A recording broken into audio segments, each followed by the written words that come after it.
Assalom. Keling qani? Yaxshimizmi? Ha. O'tiring. Vazifalarni qilib keldingizmi?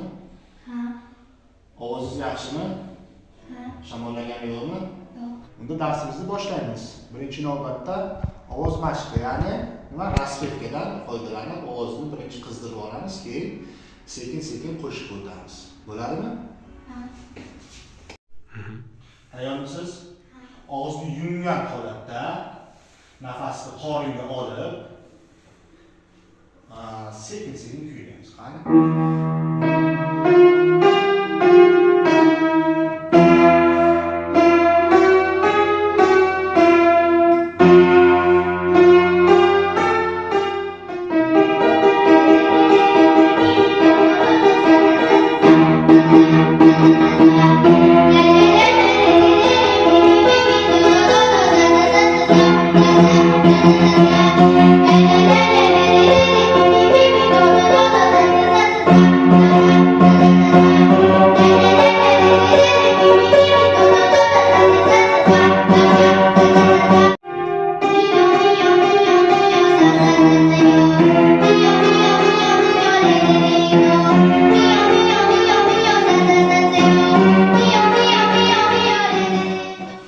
Yaxshi. O'tgan darsga qaysi qo'shiq vazifa qilib beriluvdi?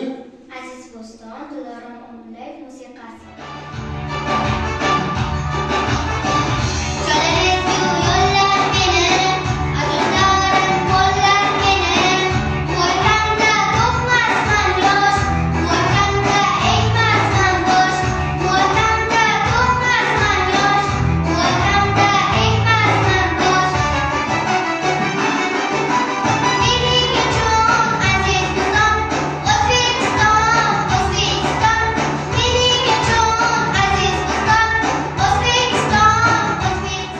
Kamchiliklaringizni bilib oldingiz-a?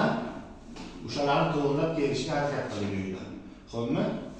Hozircha sizga bag'ringizga tur qo'yamiz, keyingi darslar shug'ullanib, yaxshi o'qib kelsangiz 5 qilamiz, ko'taramiz bag'ringizni. Bo'ladimi? Rozimisiz? Bugungi yangi mavzumiz o'sha Dilorom Omullayevaning Buvijon asarini o'rganamiz, yodlaymiz. Tushunarli notalar bilan tanishib olib, birinchi navbatda shug'ullanamiz. Sizga dars tushunarli bo'ldimi? Ha. Uyga yaxshilab yodlab, eshitib, nusxani mashq qilib o'rganib kelasiz. Xo'pmi? Mayli, sog' bo'ling, salomat bo'ling.